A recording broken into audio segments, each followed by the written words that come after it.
Hi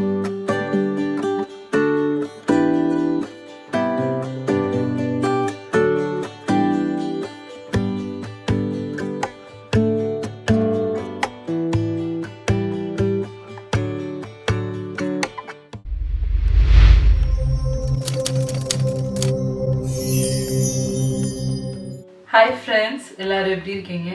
எல்லாரும் சேஃபா இருக்கீங்கன்னு நினைக்கிறேன். இன்னைக்கு ஒரு vlog தான் நம்ம பார்க்க போறோம். ஃபுல்லாவே சிம்பிள் குக்கிங் தான். a day in my life மாதிரி. ஸோ இப்போ வந்து பிரேக்ஃபாஸ்ட் செய்ய போகிறோம். பிரேக்ஃபாஸ்ட்டுக்கு வந்து நான் இன்னைக்கு செய்ய போகிறது இல்லை, அவர் ஏதாவது செஞ்சு தரேன் அப்படின்னு சொல்லியிருக்காரு. ஸோ அதனால் என்ன செய்கிறாருன்றதை பார்க்கலாம். லஞ்சுக்கு வந்து நான் இன்னைக்கு வந்து கொஞ்சம் நாட்டுக்கோழி வாங்கினது இருந்தது.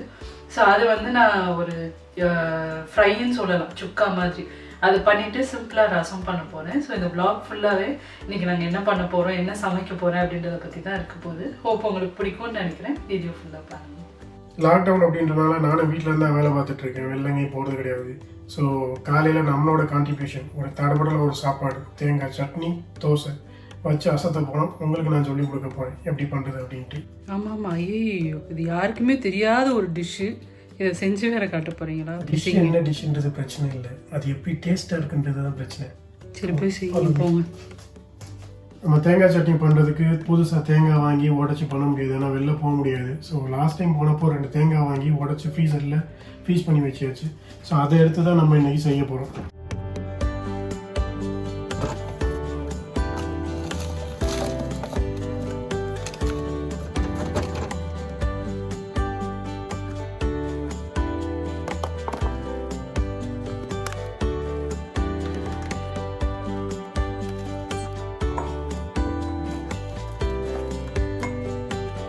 ஃப்ரீசர்லேருந்து தேங்காய் எடுத்தோம் அப்படின்னா அப்படி டேரெக்டாக நம்மளால சட்னி அரைக்க முடியாது. ஸோ மைக்ரோவேவ் ஓவனில் வச்சு ஒரு 10 செகண்ட்ஸ் சூடு பண்ணோம் அப்படின்னா யூஸ் பண்ணலாம்.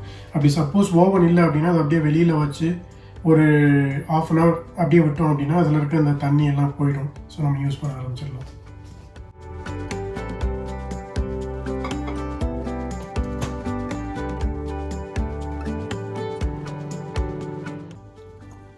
இப்போ தேங்காய் ஒரு 1/4 கப் போட்டுக்கிறப்போ என்னக்கிறப்போ டங்கு ஸ்லிப் ஆகுது, கொஞ்சம் வெயிட் பண்ணு. தேங்காய் ஒரு 1/4 கப்பு. அடுத்து ஒரு பல் பூண்டு, கொஞ்சம் சின்ன பல்லாக இருந்தால் போதும். அடுத்து ஒரு 4 பச்சை மிளகா, காரத்துக்கு ஏற்ற மாதிரி சேர்த்துக்கோங்க. நான் ஒரு 4 போட்டுக்க போகிறேன். ஒரு 1/4 கப் பொட்டுக்கடலை சேர்த்துக்க போகிறோம்.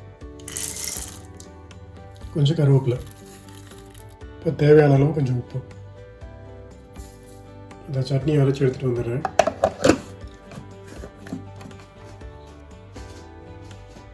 காலங்காத்தால் 5 ஸ்டார் ஹோட்டல் ஸ்டைலில் ஒரு சட்னி அசத்திட்டோம்ல, அப்படியே ஒரு 4 முருகலான ஒரு தோசை ஊற்றி நீ காலையில் டின்னர் வச்சு பிரேக்ஃபாஸ்ட்டை சாப்பிட்டு முடிச்சிட வேண்டியது.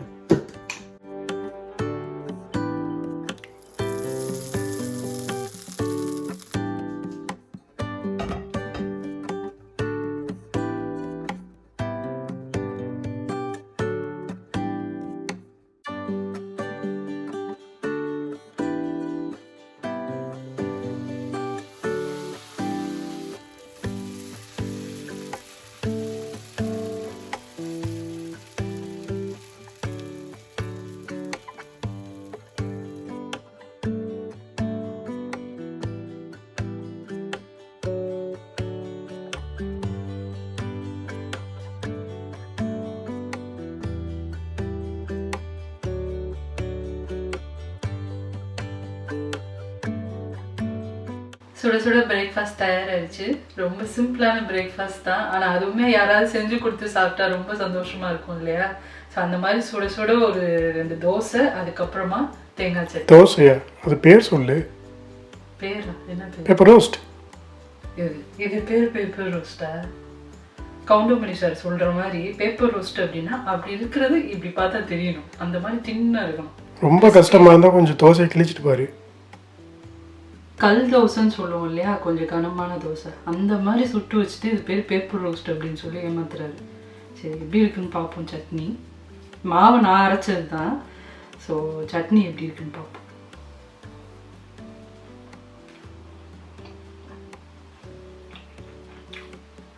அஸ் யூஷுவல் ஒரு நல்ல ஒரு தேங்காய் சட்னி, ரொம்ப நல்லா இருக்கு.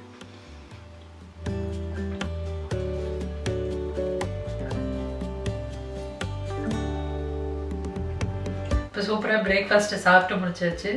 ஒரு சட்னியும் தோசையும் பண்ணுறதுக்கு கிச்சனவே வந்து நாஸ்டி பண்ணிட்டாரு. இப்போ தான் ஃபுல்லாக வந்து க்ளீன் பண்ணிவிட்டு லஞ்சு செய்யலாம்னு சொல்லி நான் ஸ்டார்ட் பண்ண போகிறேன். லஞ்சுக்கு நான் சொன்ன மாதிரி ரொம்ப சிம்பிளாக தாங்க பண்ண போகிறேன். ஆனால் ரொம்ப ரொம்ப டேஸ்ட்டாக இருக்கும். கண்டிப்பாக உங்கள் எல்லாருக்குமே ரொம்ப பிடிக்கும். நாட்டுக்கோழியை வந்து நம்ம குழம்பு கிரேவி இதெல்லாம் தான் பண்ணி சாப்பிட்ருப்போம்.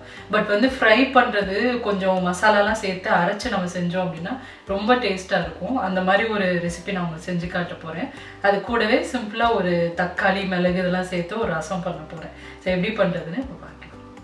இந்த நாட்டுக்கோழி வறுவல் பண்ணுறதுக்கு இங்கே பாருங்கள், ஒரு 400 கிராம் அளவுக்கு நாட்டுக்கோழி எடுத்துருக்கோம்.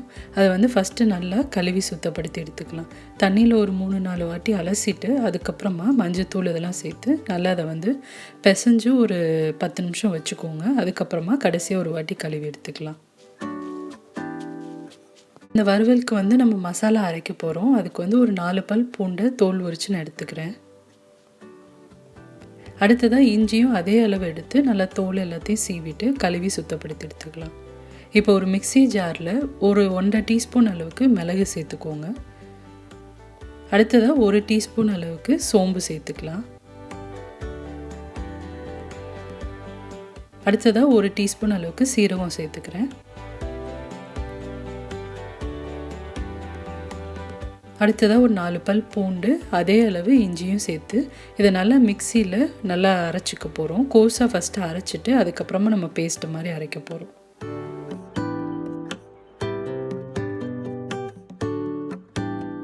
இப்போ பாருங்கள், நல்லா இந்த அளவுக்கு கோஸாக அரைச்சாச்சு. இதில் வந்து நான் ஒரு 2 டீஸ்பூன் அளவுக்கு காஷ்மீரி மிளகாய்த்தூள் சேர்த்துக்க போகிறேன். இது வந்து காரம் இருக்காது, கலர் கொடுக்கும். நல்லா காரத்துக்கு வந்து நம்ம மிளகு தான் சேர்த்துருக்கோம். இப்போ அடுத்ததாக இந்த வறுவலுக்கு தேவையான அளவு உப்பு, ஒரு 3/4 டீஸ்பூன் உப்பு சேர்க்குறேன். அடுத்ததாக கொஞ்சமாக அதில் தண்ணி சேர்த்துட்டு நல்லா பேஸ்ட்டு மாதிரி இதை அரைச்சி எடுத்துக்க போகிறோம்.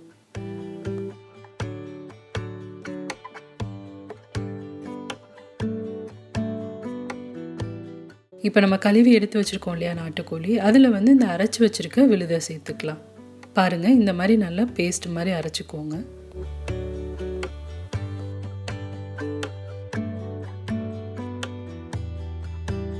இப்போ இந்த மசாலாவை நல்லா கோழியோட கிளறி வச்சுக்க போகிறோம். இதிலே நம்ம எல்லாமே சேர்த்துட்டோம். ஸோ எக்ஸ்ட்ரா எதுவுமே நம்ம சேர்க்க தேவையில்லை. ஜஸ்ட்டு நல்லா மிக்ஸ் பண்ணிவிட்டு ஒரு 1/4 மணி நேரம் பக்கம் இதை ஊற வச்சிடலாம். அப்போ தான் இந்த மசாலா எல்லாம் கோழியோட நல்லா ஊறி சாப்பிட்றதுக்கு நல்லாயிருக்கும்.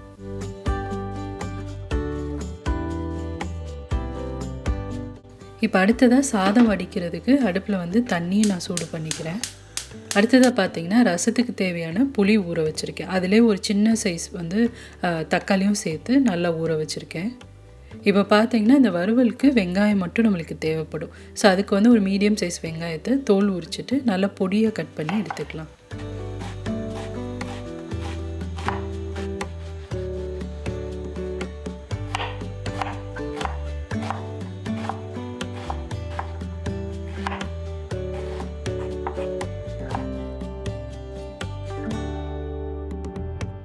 இப்போ பார்த்தீங்கன்னா நான் ஒரு கேஸ்டைன் பேன் சூடு பண்ணிக்கிறேன். வறுவல் இதெல்லாம் வந்து கேஸ்டைன் பேனில் பண்ணோம் அப்படின்னா ரொம்ப டேஸ்ட்டாக இருக்கும்.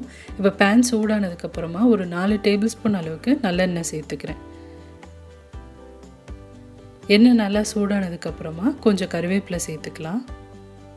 அதுவும் நல்லா பொரிஞ்சதுக்கப்புறமா நம்ம நறுக்கி எடுத்து வச்சுருக்கோம் இல்லையா வெங்காயம், அதை வந்து இதில் சேர்த்துக்கோங்க. இப்போ வெங்காயம் சேர்த்துட்டு நல்லா அதை வந்து கிளறி விட்டுக்க போகிறோம். அட்லீஸ்ட் ஒரு 1 நிமிஷமாவது நல்லா வதக்கிக்கோங்க. அப்போ தான் அது கலர் எல்லாம் மாறி நல்லா உங்களுக்கு கிறிஸ்பியாக வரும். இப்போ பாருங்கள், வெங்காயம் நல்லா வதங்கி வந்துருச்சு. இந்த ஸ்டேஜில் நம்ம ஊற வச்சுருந்தோம் இல்லையா சிக்கன், அதை வந்து இதில் சேர்த்துக்கோங்க. இப்போ சிக்கன் சேர்த்துட்டு நம்ம தண்ணிலாம் சேர்க்க போகிறது கிடையாதுங்க. இந்த ஃப்ரை வந்து நம்ம அதோட ஜூஸஸ்லேயே தான் நல்லா ரோஸ்ட் பண்ண போகிறோம். நல்லா சிம்மில் வச்சு ரோஸ்ட் பண்ணிங்க அப்படின்னா அதில் இருக்க தண்ணியே உங்களுக்கு தாராளமாக போதும்.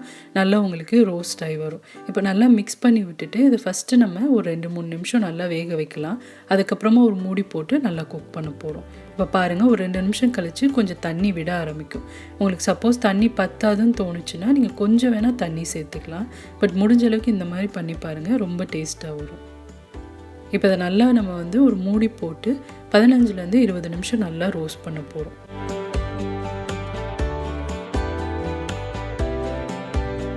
சிக்கன் வெந்துட்டுருக்க டைமில் நான் வந்து ரசத்துக்கும் ரெடி பண்ண போகிறேன். அதுக்கு இங்கே மிக்ஸி ஜாரில் ஒரு 1/2 டீஸ்பூன் அளவுக்கு மிளகு சேர்த்துக்கிறேன். அதே அளவுக்கு 1/2 டீஸ்பூன் அளவுக்கு சீரகம் நான் சேர்த்துருக்கேன். இதை ஃபஸ்ட்டு நல்லா ஒரு வாட்டி அரைச்சிட்டு அதுக்கப்புறமா மித்த பொருள்லாம் நம்ம சேர்த்துக்கலாம். இப்போ பாருங்கள், நல்லா இந்த மாதிரி கோர்ஸாக அரைச்சாச்சு. இந்த அரைச்ச மிக்சரில் நான் கொஞ்சம் பூண்டு சேர்த்துக்கிறேன். அடுத்ததாக கொஞ்சம் கறிவேப்பிலை சேர்த்துக்கலாம்.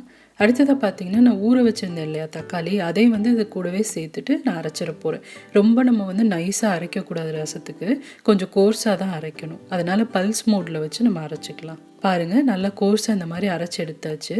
இப்போ சிக்கனும் பாருங்கள் நல்லா வெந்துட்டுருக்கு. அப்பப்போ வந்து இதை கிளறி விட்டுக்கோங்க, அப்போ தான் நல்லா உங்களுக்கு ஈவனாக வெந்து வரும். பாருங்கள், நான் தண்ணி எதுவுமே சேர்க்கல, அதில் இருக்க தண்ணியிலே தான் வெந்துட்டுருக்கு. நல்லா அதை வந்து கிளறி விட்டு மூடி வச்சு நம்ம ரோஸ்ட் பண்ண போகிறோம்.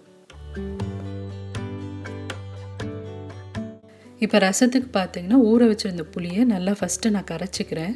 கரைச்சதுக்கப்புறமா நம்ம வந்து கொஞ்சம் கொத்தமல்லி சேர்த்துக்கலாம். இப்போ அடுத்ததான் நம்ம அரைச்சி எடுத்து வச்சுருக்கோம் இல்லையா மிளகு, தக்காளி, இதெல்லாம் அது எல்லாத்தையுமே இதில் சேர்த்துக்கோங்க. சேர்த்துட்டு தேவையான அளவு தண்ணியும் சேர்த்து நல்லா அதை வந்து நம்ம கரைச்சி எடுத்து வச்சுக்கலாம்.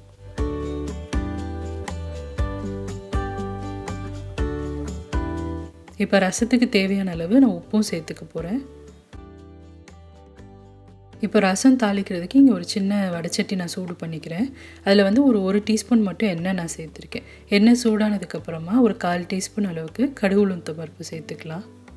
அது நல்லா பொரிஞ்சதுக்கப்புறமா கொஞ்சமாக நான் வந்து வெந்தயம் சேர்த்துக்கிறேன். ரொம்ப சேர்க்க தேவையில்லை, 1/4 டீஸ்பூனுக்கும் கம்மியாக நீங்கள் சேர்த்தா போதும்.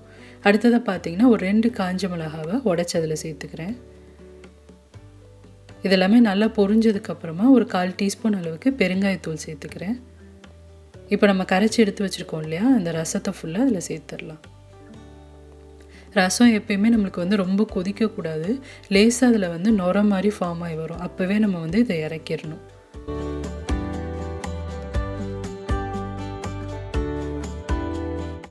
இப்போ சிக்கனும் பாருங்கள் கிட்டத்தட்ட ஒரு 15 நிமிஷம் பக்கம் நல்லா ரோஸ்ட் ஆகிட்டுருக்கு. இன்னும் ஒரு 5 நிமிஷம் பக்கம் நான் வந்து இதை ரோஸ்ட் பண்ணிக்க போகிறேன். ரசமும் நம்மளுக்கு நல்லா நுரக்கூட்டி வந்துருச்சு. நான் அதை வந்து பாத்திரத்தில் மாற்றிக்கிறேன். ரொம்ப சிம்பிளான டேஸ்ட்டான ஒரு மிளகு ரசம் நம்மளுக்கு தயாராகிருச்சு. சிக்கனும் பாருங்கள் கிட்டத்தட்ட ஒரு 25 நிமிஷம் நான் ரோஸ்ட் பண்ணியிருக்கேங்க. ரொம்ப நல்லா வெந்து வந்துருச்சு. இந்த ஸ்டேஜில் இதை நல்லா கிளறிட்டு நம்ம இறக்கிக்க போகிறோம். ரொம்ப ரொம்ப டேஸ்ட்டாக இருக்குங்க இந்த நாட்டுக்கோழி வறுவல். கண்டிப்பாக ட்ரை பண்ணி பாருங்கள்.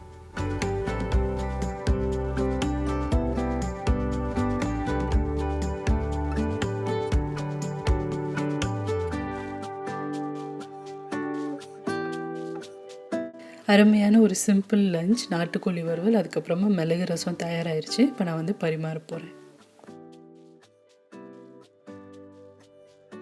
இன்றைக்கி ரெசிபி என்னன்னு பார்த்தோம்னா காரசாரமான நாட்டுக்கோழி வறுவல். நல்ல ஒரு பெப்பர் ரசம் வச்சுட்டா அதுக்கு அப்படியே காம்பினேஷன் பார்த்தோம் அப்படின்னா நாட்டுக்கோழி வறுவல் செம்மையாக இருக்குது பார்க்குறதுக்கு. வாய் ஊறுது. ஆனால் என்ன, இதில் வந்து கொஞ்சம் சின்ன சின்னதாக கொஞ்சம் நார்மல் பீஸாக வெட்டி போட்டு இந்த மாதிரி வறுத்த பண்ணியிருக்கா.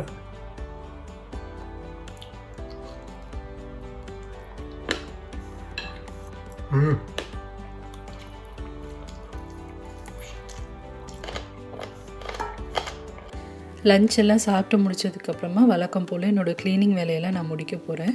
ஸோ பாத்திரம் எல்லாத்தையும் நான் வந்து டிஷ் வாஷரில் லோட் பண்ணிவிட்டு டிஷ் வாஷர் ஆன் பண்ணிட போகிறேன்.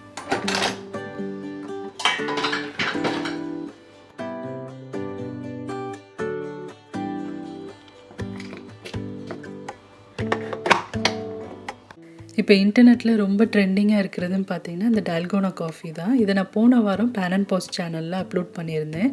ஸோ ரொம்ப டேஸ்ட்டாக இருக்குங்க. ரொம்ப ரொம்ப ஈஸியும் கூட இது பண்ணுறது. ரொம்ப சிம்பிளாக பண்ணிடலாம். இங்கே ஒரு பவுல் நான் எடுத்திருக்கேன். அதில் ஒரு 2 டேபிள் ஸ்பூன் அளவுக்கு இன்ஸ்டன்ட் காஃபி பவுடர் சேர்த்துக்கலாம். அடுத்ததாக ஒரு 2 டேபிள் ஸ்பூன் அளவுக்கு சர்க்கரை சேர்த்துக்கிறேன். அடுத்ததாக அதே அளவு தண்ணி நம்ம வந்து சூடு பண்ணி சேர்த்துக்க போகிறோம். இப்போ ஒரு எலக்ட்ரிக் பீட்டர் எடுத்து இதை நல்லா நம்ம பீட் பண்ணிக்க போகிறோம். சப்போஸ் உங்ககிட்ட எலக்ட்ரிக் பீட்டர் இல்லை அப்படின்னா நீங்கள் விஸ்கி யூஸ் பண்ணி கூட நீங்கள் பண்ணலாம். பட் அது கொஞ்சம் ரொம்ப டைம் ஆகும். எலக்ட்ரிக் பீட்டர் இருந்தது அப்படின்னா ஈஸியாக பண்ணிடலாம்.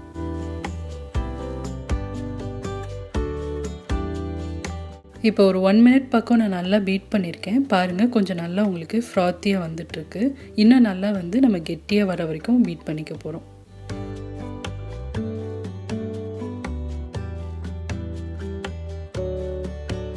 இப்போ பாருங்கள், டோட்டலாக நான் வந்து ஒரு 2 நிமிஷம் பீட் பண்ணியிருக்கேன். நல்லா உங்களுக்கு ஃப்ராத்தியாக வந்திருக்கு பார்த்தீங்களா? இதுதான் கரெக்ட் கன்சிஸ்டன்சி. இப்போ ஒரு கிளாஸ் பவுல் எடுத்துக்கலாம். இதில் வந்து கொஞ்சம் ஐஸ் க்யூப்ஸ் நான் சேர்த்துக்கிறேன். அடுத்ததாக காய்ச்சின பால் நல்லா ஆற வச்சுட்டு அதையும் இதில் சேர்த்துக்கலாம்.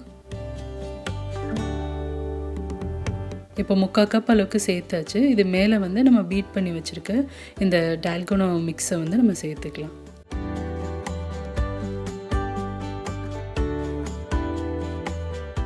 அவ்வளோதாங்க, ரொம்ப சிம்பிளான இந்த க்ரீமி காஃபி ரெடி ஆயிடுச்சு. கண்டிப்பாக ட்ரை பண்ணி பாருங்கள். ரொம்ப ரொம்ப டேஸ்ட்டாக இருக்கும். இதை லைட்டாக மிக்ஸ் பண்ணிவிட்டு அப்படியே நீங்கள் சாப்பிட்லாம். ரொம்ப டேஸ்ட்டாக இருக்கும். அவ்வளோதாங்க, இதோட இந்த vlog கம்ப்ளீட் ஆகுது. ஹோப் உங்களுக்கு இன்ட்ரெஸ்டிங்காக இருந்திருக்கும்னு நினைக்கிறேன். பிடிச்சிருந்தது அப்படின்னா நான் இன்றைக்கி செஞ்சு காட்டின எல்லா ரெசிபீஸையும் ட்ரை பண்ணி பாருங்கள். ட்ரை பண்ணிவிட்டு உங்களோட ஃபீட்பேக் அண்ட் கமெண்ட்ஸை என் கூட ஷேர் பண்ணிக்கோங்க. என் ரெசிபீஸ் மட்டும் பார்க்குறதுக்கு என்னோடய சேனல் பேன் அண்ட் பாட்ஸை சப்ஸ்கிரைப் பண்ணுங்கள். இந்த வீடியோ பிடிச்சிருந்தது அப்படின்னா ஒரு லைக் கொடுங்க. சேனலுக்கு இன்னும் சப்ஸ்கிரைப் பண்ணாதவங்க மறக்காமல் சுஜீஸ் கிச்சனுக்கு சப்ஸ்கிரைப் பண்ணுங்கள். இதே மாதிரி நிறைய இன்ட்ரெஸ்டிங்கான vlogs ரெசிபீஸோடு அடுத்து உங்களை நான் மீட் பண்ணுறேன். சுஜீஸ் கிச்சன், எளிய பாரம்பரிய சமையலின் தொகுப்பு.